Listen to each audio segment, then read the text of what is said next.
This was well done. My bird. Who is my bird? Ariel is my bird because Ariel can fly.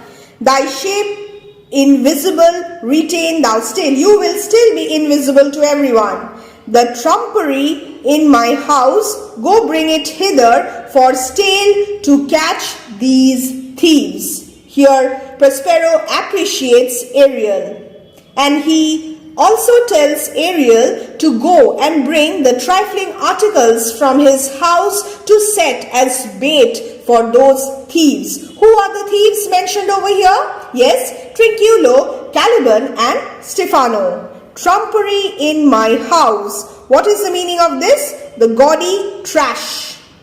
Ariel, I go, obedient Ariel, prompt in carrying out Prospero's orders. Exit. Prospero, a devil, a born devil. Who is a devil? Caliban is a devil, a born devil, on whose nurture can never stick. What is the meaning of nature, on whose nurture can never stick? A popular topic of Renaissance debate was the extent to which nurture, what is nurture? Education and training could transform nature in any essential way.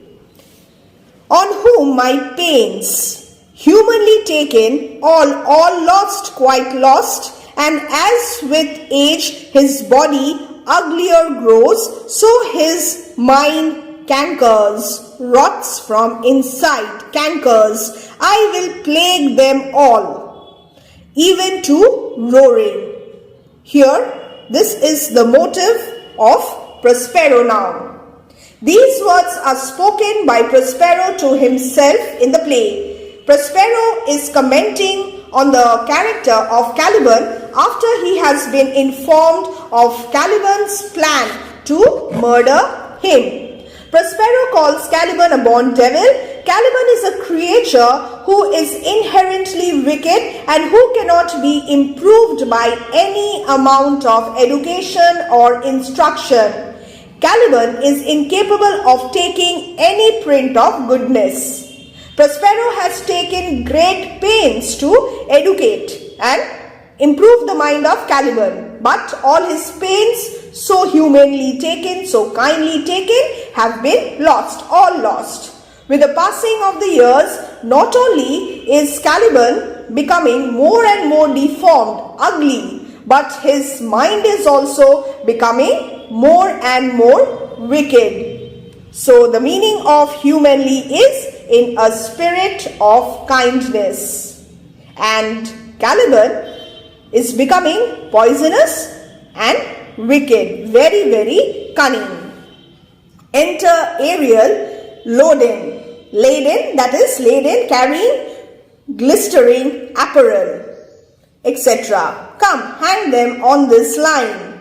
What is line? Line 3. Act 5, scene 1, line number 10. Ariel refers to the line grove which weather fence, Prospero's cell. There is a debate about the meaning of the word line. Some say that line means the line tree and others are of different opinion. So according to this annotation, line refers to the line tree. Prospero and Ariel remain invisible. Enter Caliban, Stephano and Trinculo, all wet. Very, very important because they were in the stinky, dirty pool beyond Prospero's cell. Caliban, pray you tread softly, that the blind mole may not hear a footfall. We now are near his cell, Prospero's cell. Stephano, monster, that is Caliban, your fairy, which you say is a harmless fairy, has done little better than played the jack with us. That is, what is the meaning of jack? Knave, as in a deck of cards. Monster, I do smell all horse piss, at which my nose is in great indignation. Foul smell. Stephano, so is mine. Do you hear, monster? If I should take a displeasure against you, look you, Trinculo, thou wert but a lost monster. Then it would be your end. Caliban, good my lord, give me thy favour still, don't be angry, be patient, for the prize I'll bring thee too shall hoodwink this mischance. Therefore speak softly, all's hushed as midnight yet. The use of verse in Caliban's speech now indicates some superiority over Stephano and Trinculo, who are sinking even deeper into the moral mud. Hoodwink into mischance. What is it? Make you close your eyes to this accident. So this is just an accident, but the prize. What is the prize? After the murder of Prospero, Stephano will become the lord of this island. So that is the coveted prize. And they must not forget their motive. They must not forget their aim. Trinculo, but to lose our bottles in the pool. We have lost our wine bottles in the pool. Shame, shame. Stephano, there is not only disgrace and dishonor in that monster, but an infinite loss. So losing the bottles of wine in the pool is not only disgrace and dishonor, but also a great material loss. Trinculo, that's more to me than my wetting. Yet this is your harmless fairy monster. Trinculo, Stephano and Caliban are drenched. And Trinculo and Stephano are annoyed. And they charge Caliban. Stephano, I'll fetch off my bottle, though I be over years for my labor. Fetch off, rescue. Stephano says that he wants to get back his bottle, though he should have to plunge overhead to do so, to recover the bottle from the dirty pool.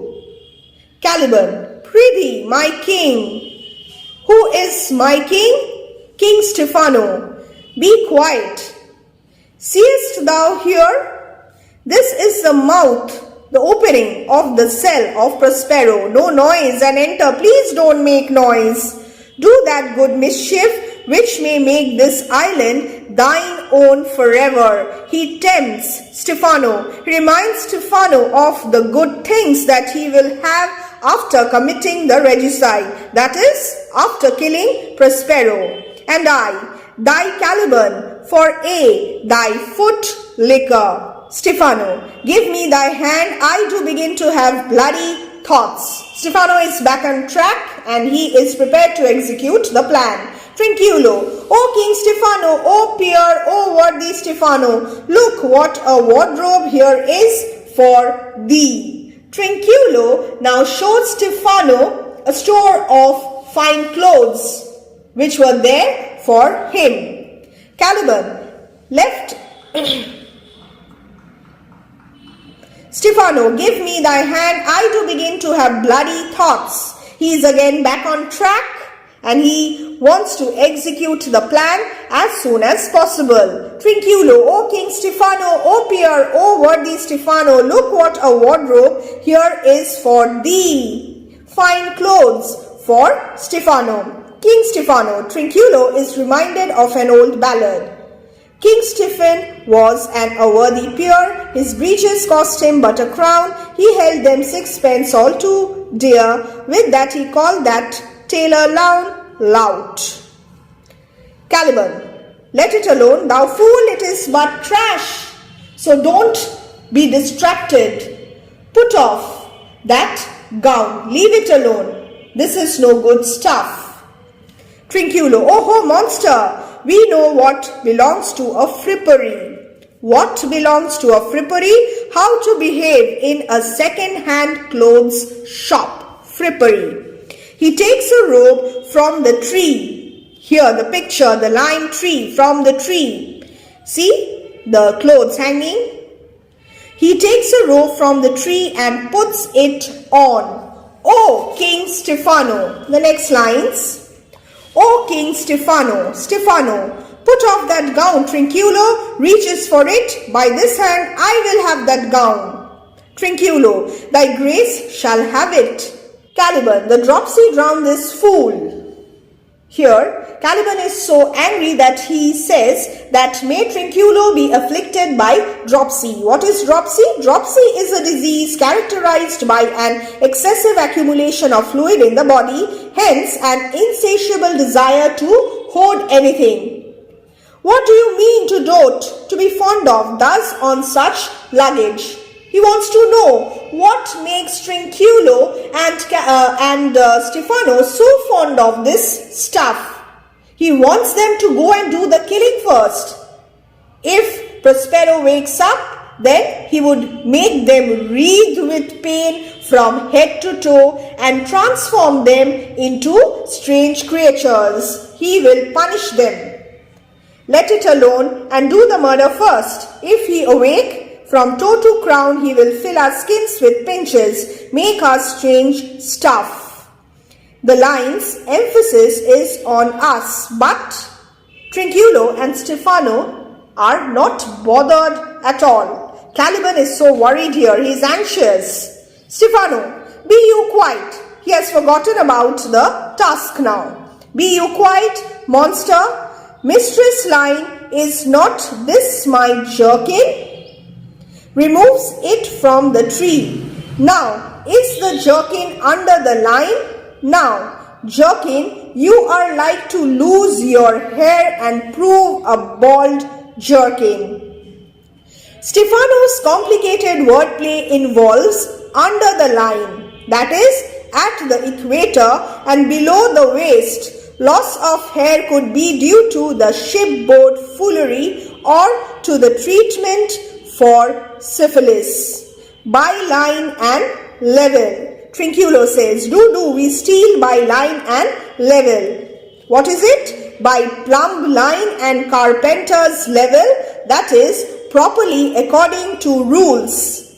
Ain't like your grace. It is not like your majesty. I will discuss this section now. These words are spoken by Stephano. Under instructions from Prospero, Ariel had displayed some frippery, gaudy clothes on a line to tempt the conspirators. When the conspirators arrive, Stephano and Caliban are fascinated by the clothes. In spite of the warnings of Caliban, both Stephano and Trinculo start grabbing different garments from the line. While doing so, Stephano speaks these words. Here Stephano personifies the line and addresses it as Mistress Line. He asks Mistress Line whether the jerkin hanging on it belongs to him or not. Stephano then removes the jerkin hung on the line. At first the jerkin hung upon the line, but having been removed from there, it is now under the line. It is said that people often lose their hairs in fevers contracted in crossing the line, that is the equator. Stephano says that the jerkin would also now lose its hair and become threadbare because it has crossed the line. Possibly also the reference is to the practical joke sometimes played by sailors crossing the line when they shaved the heads of passengers. What is jerkin? Jerkin is a kind of garment. A bare jerkin means a threadbare jerkin. So there is a debate over the meaning of the word line.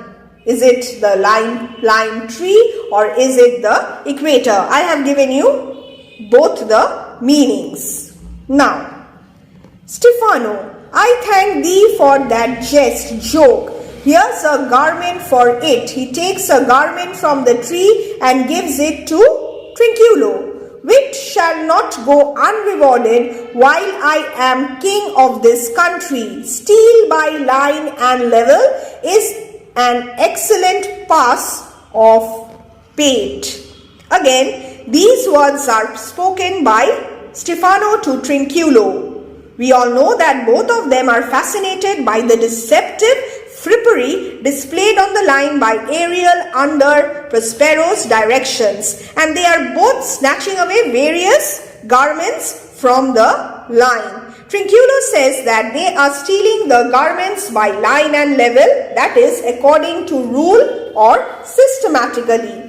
Stefano is much amused by Trinculo's joking. So jest is Trinculo's joking, and he passes a garment towards him, towards Trinculo. Keep this in mind as a reward for the witty remark made by Trinculo, not by Caliban, but by Trinculo. Stefano thinks himself to be the king of this island and says that as long as he is a ruler of this country, wit must be rewarded. Then he throws another garment towards Trinculo as an additional reward for the witty remark made by Trinculo, and Caliban is really annoyed.